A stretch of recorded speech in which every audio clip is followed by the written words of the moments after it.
नमो नमो जय कुंज बिहारिन, नमो नमो प्रीतम चित चोरी, नमो नमो जय श्री हरिदासी, नमो नमो इन्हीं की जोरी, नमो नमो इन्हीं की जोरी।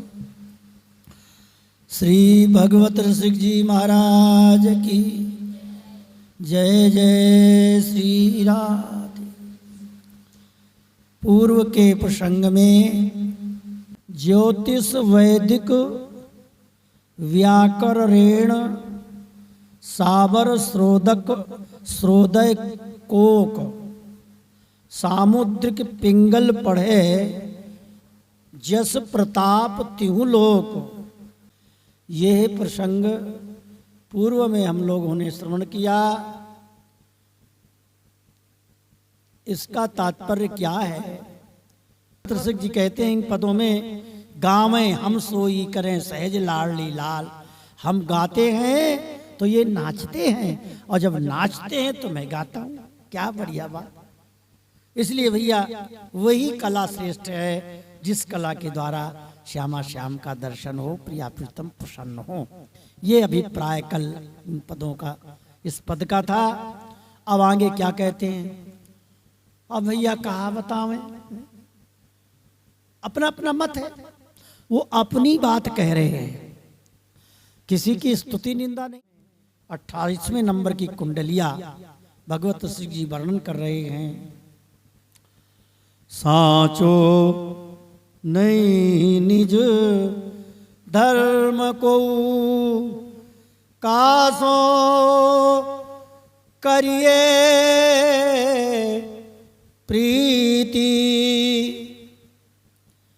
व्यभिचारी सब देखिए आवत नहीं परतीति, आवत नहीं परतीति। दीजिए काको निज धन, मन माफिक नहीं मिले खोज देखे बस्ती बन। भगवत रसिक अनौन, भगवत रसिक अनौन, संग की सहे न आँचो, कूकर हाड़ चबाए सिंह मारे गज सांचो।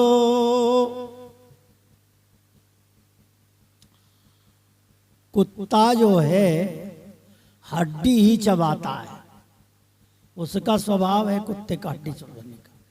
लेकिन सिंह जो होता है वो सच्चा सांच माच हाथी को मारता है,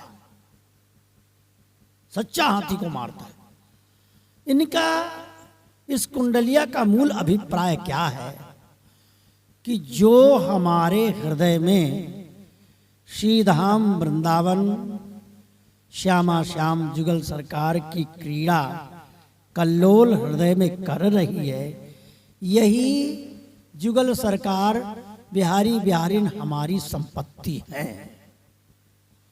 अब हम दें किसको? कोई भी पिता के अब 4 5 10 बच्चे हैं तो वो ये जरूर देखता है कि मैं अपना धन सामान किसको दूं। वो बात अलग है कि एक लोगों के कहने सुनने से थोड़ा थोड़ा सबको बांटे, परंतु प्रेम से वो संपत्ति किसको देता है? प्रेम से संपत्ति उसको देता है जो पूर्ण रूप से समर्पित हो जाता है। बेटा उसी को अपनी संपत्ति प्राप्त देना चाहता है। तो दीजिए काको निज धन। भगवत सिंह जी कहते हैं भैया साचो नहीं निज धर्म को। कोई भी व्यक्ति अपने सच्चे धर्म पर टिका हुआ नहीं है, या कोई सच्चा धर्म नहीं दिखाई दे रहा है।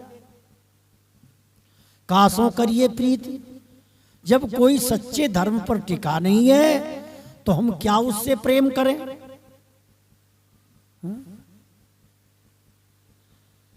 श्री हरदास प्रेम बिन नेम न सुहातो, श्री हरदास हित बोलत मिलत महल को ना। तो भाई जो श्री हरदास से जिसका प्रेम है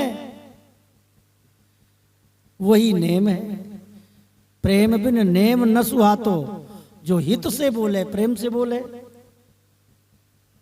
तो साचो नहीं निज धर्म को, अनन्य धर्म के अलावा, अनन्य माने एक प्रिया प्रीतम और एक हम, बस हमारे उनके बीच में और कोई नहीं होना चाहिए। यह अनन्य धर्म, सबसे बड़ा धर्म है अनन्य भक्ति। इनका कहने का अभिप्राय यही है, एक देशी भाषा है। अब व्यभिचारी सब देखिए, व्यभिचारी किसी को कहते हैं? एक शब्द होता है वैश्या, एक शब्द होता है व्यभिचारी। वैश्या उसे कहते हैं संसार की भाषा में कि एक पति से संबंध हो करके उसका कोई पति नहीं होता निश्चित, कई होते हैं। एक तो वो हो गई, और दूसरा एक पतिव्रता।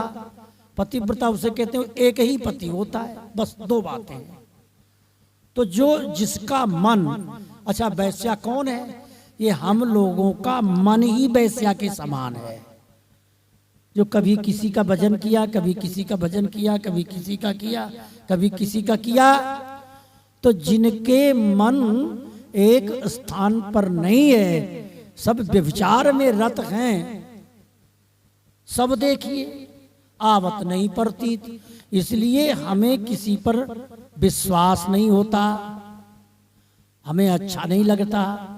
तो जब हमें ही अच्छा नहीं लगता तो आवत नहीं पड़ती थी। जब हमें खुद अनुभव नहीं हो रहा, प्रतीत नहीं हो रही हमको कि ये अच्छे हैं, इनको ये धन देने लायक नहीं है, प्रिया प्रीतम रूपी संपत्ति देने लायक नहीं है जो चेला बैठे हुए सामने। भगवत सिंह जी का कहने का अभिप्राय ये है। तो दीजिए काको निज धन, अपने हृदय की जो निजी वस्तु है वो किसको दें? किसको दें? कौन सी? वृंदावन की निकुंज लीला रूपी वस्तु हम किसको दें?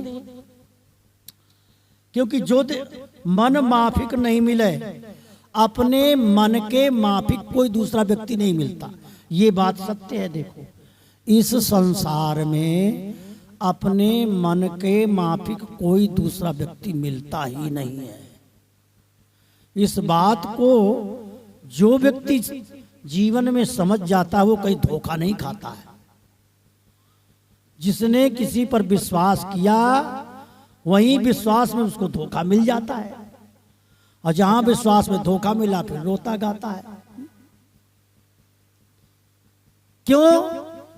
क्योंकि तुम तो विश्वास कर रहे हो, तुम तो अगले आदमी पर प्रेम कर रहे हो, पर जो आगे वाला सामने वाला व्यक्ति है वो तुमसे प्रेम नहीं कर रहा है, वो तुमसे मतलब सिद्ध कर रहा है, तुमसे स्वार्थ सिद्ध कर रहा है। बस तो मन माफिक नहीं मिल रहा है। अरे भाई हम सामने वाले से प्रेम कर रहे हैं, वो भी हमसे प्रेम करे, पर ऐसा नहीं होता। क्यों नहीं होता? क्योंकि वो अंतर्यामी नहीं है। अंतर्यामी से ही प्रेम का निर्वाह जीवन भर होता है। अच्छा, कीमत होती है जीवन भर की। ऐसा नहीं है कि एक दिन, दो दिन, चार दिन किसी काम को कर लिया। एक रस रहे वो कठिन कठिन सज्जनता पारण, एक रस रहना बड़ा कठिन है। एक रस की कीमत है। बालकपन से भजन किया, जवानी में भी किया और बुढ़ापे में भी किया, और मरते समय वही बालकपन वाला नाम, मृत्यु के समय श्री राधे, हे बिहारी जी, हे सीताराम, हे नारायण, जो भी जप किया वो मौके पर काम आवे, तब जानो कि हाँ। तो मन माफिक नहीं मिले, खोज देखे बस्ती बन, बस्ती में भी ढूंढा, वैसे प्रणाम करने वाले, दंडोत करने वाले सैकड़ों हजारों आते हैं, पर कुछ कहो तो हाँ हाँ तो करेंगे, सिर हिलाएंगे, पर बात नहीं मानेंगे। मन माफिक कोई मिल नहीं था, ना तो जंगल में कोई साधु बनकर कोई हमारे पास आता है, और ना घर गृहस्थ में कोई अपने मन का नहीं मिलता कि हम क्या चाहते हैं। वो बात अगला व्यक्ति नहीं समझ पाता, तो किसको दें अपना धन? भाई जिस पर विश्वास हो उसी को तो धन दें। हम उसको दे दें और वो धन विकृत हो जाए, उल्टा हो जाए। अब शंकर जी ने रावण को लंका दे दी, पर हुआ क्या? इतने राक्षसों को भोले बाबा की कृपा से कितने कितने वरदान मिले, पर विचारों की क्या दुर्दशा हुई, और वरदान का फल क्या मिला? हिरण्यकशिप को वरदान का फल क्या मिला है? तो यदि हम किसी को दे भी दे और उसका फल उल्टा हो जाए तो क्या लाभ होगा? तो भगवत मन माफिक नहीं मिले, खोज देखे बस्ती बन। इन सब का इशारा यही है कि जो नित्य विहार रूपी संपत्ति हमारे पास है, हम वो किसको दें? ये रो रहे हैं, हमारे पास तो है, हम जिसको चाहे उसको दे सकते हैं। जिस पर कृपा करें उसको वस्तु मिल जाएगी, लेकिन वो हजम हो ना हो, वो उसको स्वीकार करना नहीं चाहता। हम जबरदस्ती दें वो टिकेगी नहीं वस्तु। तो भगवत रसिक अनन्य संग की सहे न आँचो। भगवत रस के रसिक अनन्य जो महानुभाव हैं, उनके संग में रहने पर उनकी आँच नहीं सहन कर सकते।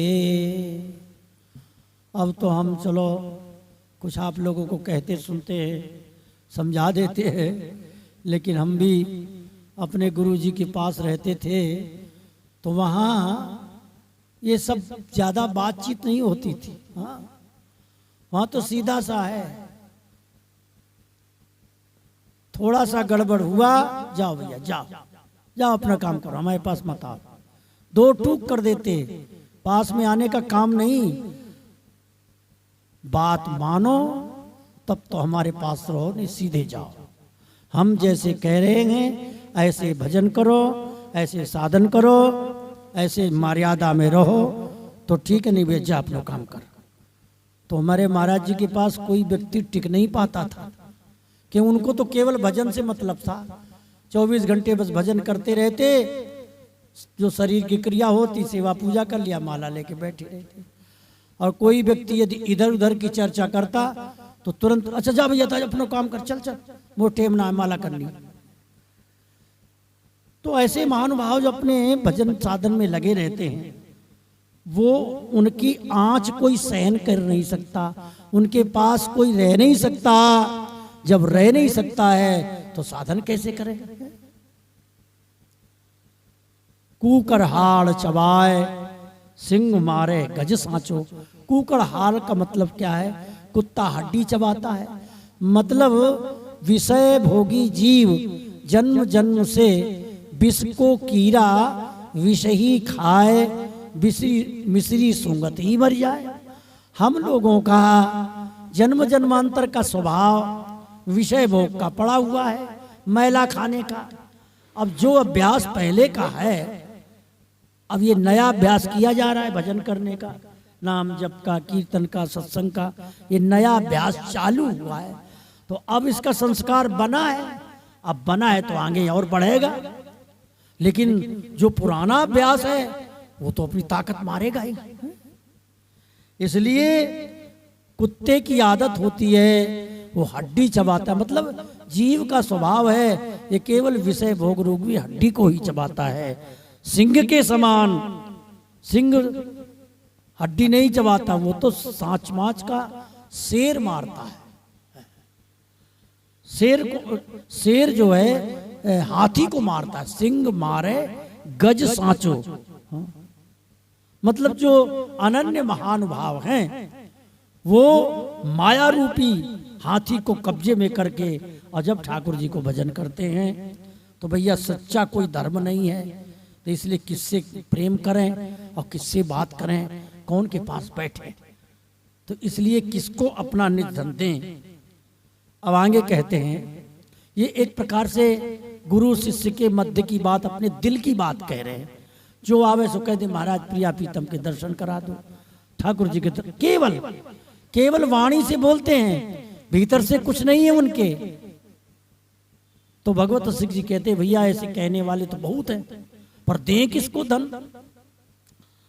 अब गुरु सब बन जाते हैं।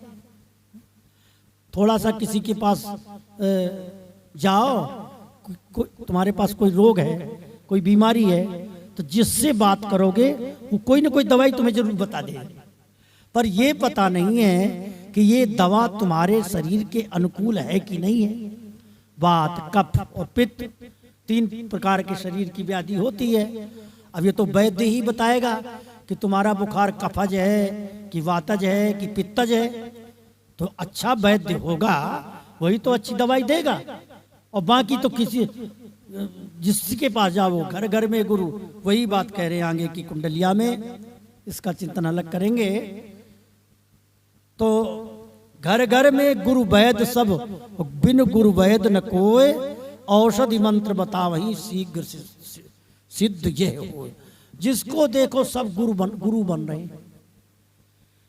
गुरु का मतलब क्या है, जिसके पास जाओ वो वैद्य बन जाता है और गुरु वैद्य बनने में और गुरु बनने में देरी नहीं लगती। बोले तू हमारे शिष्य बन जाओ, गुरु हम तुम्हारे बन गए। अब भजन किसका करना है किसका नहीं करना है इससे मतलब नहीं है, तुम बस शिष्य बन जाओ हमारे, हम गुरु बन जाएं। जो देखे वो गुरु बनता है, जो देखे वो शिष्य बनता है। अगले व्यक्ति का काम बने, उसका विचारे का भाव रोग नष्ट हो या ना हो, इससे मतलब नहीं है। रोग बढ़ रहा है कि रोग घट रहा है, इसको वैद्य को मतलब नहीं है। वैद्य को बस दवा बतानी। इसलिए भाई सभी गुरु नहीं हो सकते और सभी वैद्य नहीं हो सकते। वही वैद्य है औषधि मंत्र और कायदे से बताता है। औषधि ठीक से दे, मंत्र भी ठीक से बतावे, सिद्ध करावे, वही गुरु बन सकता है। आगे के बातों में रोगी गुरु, एक तरफ रोगी एक तरफ गुरु, 2 बातों को समझाएंगे। सतगुरु गोविंद वैद्य बिहारी ये भाव प्रकट करेंगे। बोलो वृंदावन बिहारी लाल की जय। जय श्री राधे।